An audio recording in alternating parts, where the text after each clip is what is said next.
Success అంటే ఏంటండి? Right thought at the right moment.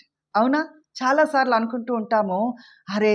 అలా చేసుండుంటే ఇంకా బావుండేదే, ఇలా చేసుండుంటే ఇంకా బావుండేదే అని అనుకుంటూ ఉంటాం. అవునా? కాదా? అయితే రైట్ టైమ్‌లో రైట్ థాట్ ఎలా వస్తుంది? చాలా ఆలోచనలు వస్తూనే ఉంటాయి, పోతూనే ఉంటాయండి. మనము సరి అయిన థాట్ మీద వర్క్ చేయగలగాలి.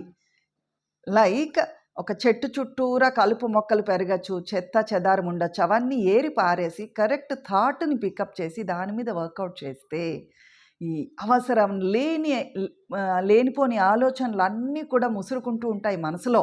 వాటన్నిటినీ పక్కన పెట్టి కరెక్ట్ థాట్ మీద మనం పని చేయగలిగితే సక్సెస్ గ్యారంటీడ్.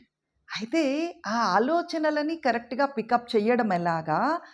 అవసరం లేని ఆలోచనల్ని బయటకి పంపించేయడం ఎలాగా? పట్టించుకోకుండా ఉండడం ఎలాగా? ఇవన్నీ మనకు కావాలి అంటే ఆర్ట్ ఆఫ్ లివింగ్ వారి సుదర్శన క్రియ ఖచ్చితంగా ప్రతిరోజు ప్రాక్టీస్ చేస్తే చాలా ఉపయోగపడుతుందండి. Very simple technique. Yoga, meditations, pranayama ఆహ్, తో పాటుగా 3 డేస్ వర్క్‌షాప్ మీకు దగ్గరలో ఉంటే చేయండి. ఆన్‌లైన్